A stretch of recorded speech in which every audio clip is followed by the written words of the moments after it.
Good morning. I'm Martha Hooker, current chair of the Roanoke County Board of Supervisors, and we want to welcome you for being here today. Joining me are my fellow board members. I have Vice Chair Paul Mahoney from the Cave Spring District, Phil North from Hollins, Jason Peters from the Vinton District, and David Radford from the Windsor Hills Magisterial District. We really appreciate you coming out today. We have an exciting story to tell. We're fortunate to have an outstanding school system in Roanoke County that delivers world-class K-12 education, preparing students to excel at the collegiate level and thrive in our local workforce. Investment in our public schools secures our children's future success and contributes to the livability of our community. As such, seeking solutions for funding critical capital needs of our school system is a top priority of this board. The Roanoke County School Board identified critical needs for a new career and technical education center in Roanoke County, as well as renovations to W.E. Cundiff Elementary School and Glen, Cove Elementary School. The current CTE Center has to turn away students every year due to capacity issues. At the same time, our business community has shared their desires for well-trained students to enter the workforce immediately. A new CTE facility will expand the programs offered, provide more opportunities for students, and meet the needs of our business community. Ensuring our students' success and sustaining our local economy is critical. This is why both the Board of Supervisors and the school board have agreed that CTE is our top priority. W.E. Cundiff and Glen Cove Elementary Schools were also identified as schools in dire need of renovations to help facilitate learning. The Board of Supervisors agree there are issues at these two schools and improvements of the open classroom concept spaces are needed. As you might imagine, these are three large projects that require a substantial amount of funding and resources. The Board of Supervisors and staff have worked diligently for many months to find solutions within our current and future funding streams that would allow us to continue meeting the capital needs of all the county programs and remain fiscally responsible with our taxpayer dollars. This board is not open to raising tax rates. In the last 4 months, the Board of Supervisors has provided 2 funding proposals to the school board intended to meet the desired needs. There has been an ongoing, healthy debate about the financing of these projects and timelines. My fellow board members and I, we appreciate that dialogue. As a former teacher, I understand the importance of providing an environment that encourages growth and learning and provides the foundation for our future. And I know that both boards are passionate about our schools and the future success of our children. I'm pleased to announce today a new proposal that will provide Roanoke County Public Schools $130 million to fund a new career and technical education center and make improvements to 2 elementary schools. This is the largest amount of funding the county has ever offered to Roanoke County Public Schools and enables them to complete all 3 projects sooner than what they had expected. This funding will be available starting in early 2024. Of the $130 million, $80 million will be utilized for the new CTE Center, and $50 million will be utilized for improvements to Glen Cove and W.E. Cundiff Elementary Schools.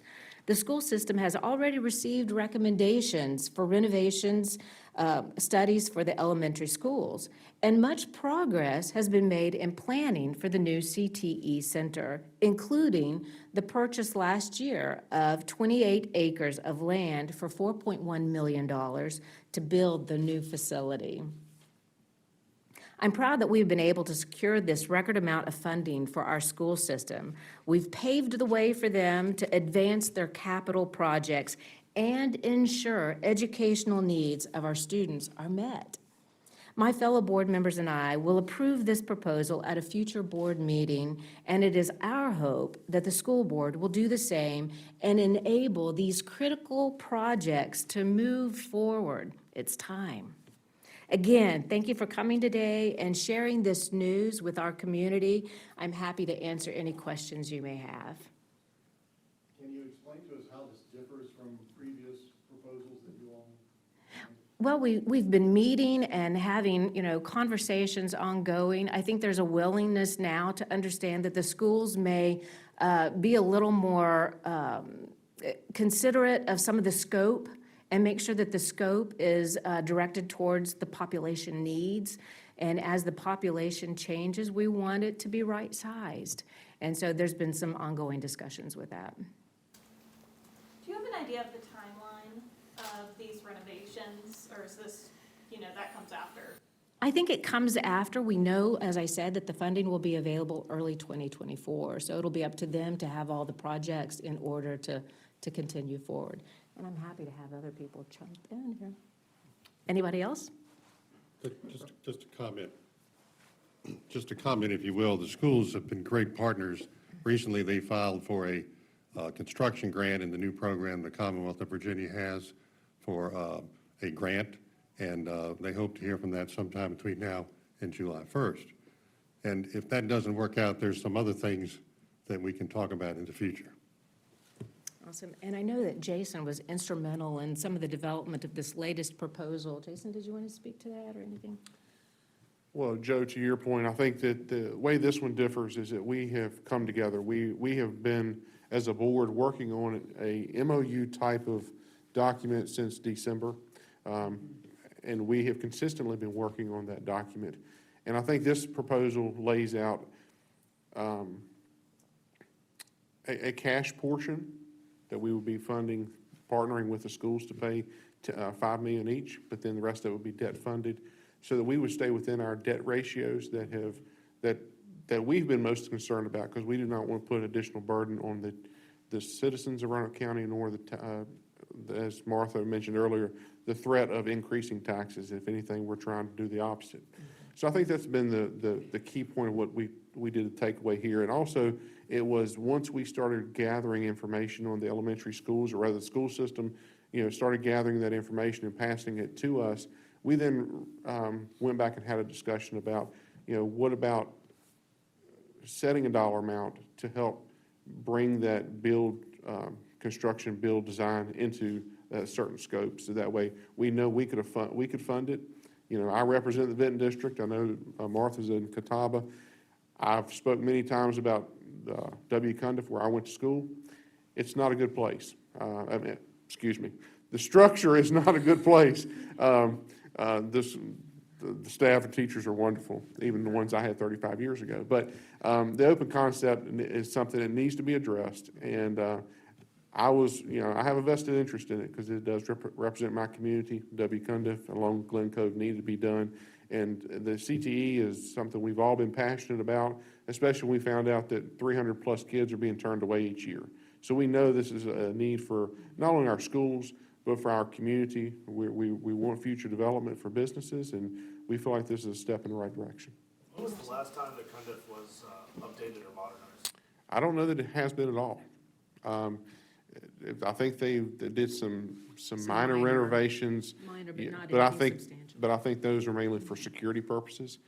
I don't think there's been any major renovations since it's built in 1972, I think. I believe. So it is the same out there too, yeah. Yeah. You understand then? You feel my pain.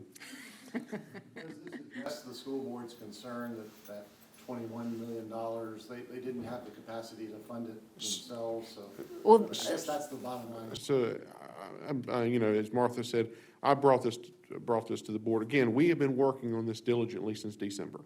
So this didn't just pop up overnight, and this was proposed on Monday when I brought this to her.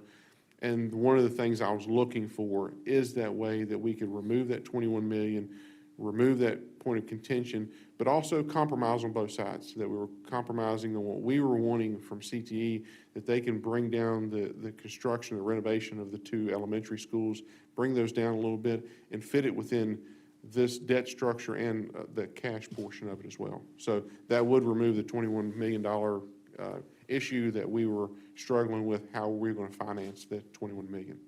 And I think David's going to speak to the design build process. Yeah, I just, from a constructive perspective, the school board has in their toolbox the design-build methodology, so they can set their budgets for the two elementary schools and for the CTE, and that's how we crafted the 130 million. They have the ability to tell the architectural team and the GC team, we're only going to be able to spend 25 million on the Glen Cove school and 25 million on Cundiff. And then that leaves the 80 million for the CTE. We have left them a little bit of flexibility between those two elementary schools, but that's sort of how we came about at the numbers.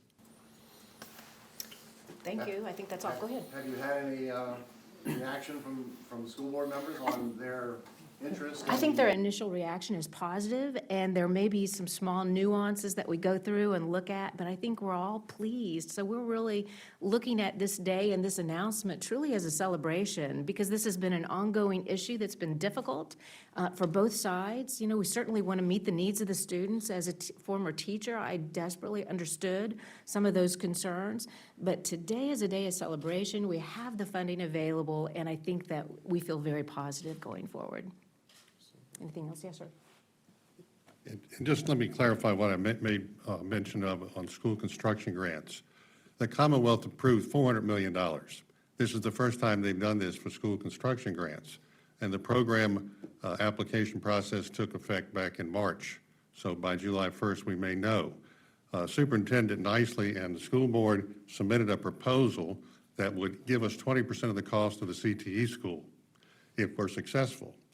And prior to that, we visited with Delegate Alston and discussed with him last December about the qualifications, which were concerning, because it's the first time this has ever occurred. There was 11 or 12 questions that need to be scored. And after talking to him, conversations have begun with Secretary Gadias in the Education Department about using composite index and stress levels, which we do in Roanoke County qualify for 20%. So this is a first-time step for everyone around the Commonwealth, and hopefully we will be successful.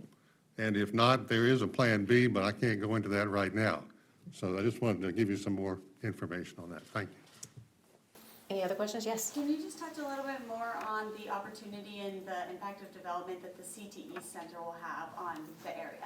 Well, I can speak to that. I am very involved in workforce development, and just universally, as we look around and we see all the help wanted signs, and especially in the trades, and there's some innovative areas that we wouldn't traditionally think of as trades areas that are just desperately needed in our area. And so we have to right that. We need to help the students understand that there is opportunity here and that they can be ready for that opportunity, sometimes right after high school, or sometimes with, a limited amount of college or a four-year degree, but they see the opportunity here, and we want them to understand that. So we're excited about it. Thank you for asking that. Anything I'll else? say, I think one more point to take away from that is, again, we've worked on the CTE for years now. And I think the other point to take away is we recognize the need for the trades. We recognize we've spent so much time talking about kids going to college that we've lost those trades. And I think that's, we realize if we want to grow the Roanoke Valley, which we do, we've got to help bring those trades back. The employers will see us as a hub for creating those jobs. So I think that was the driver behind it as well. Anything else? We so appreciate you coming. Thank you very much.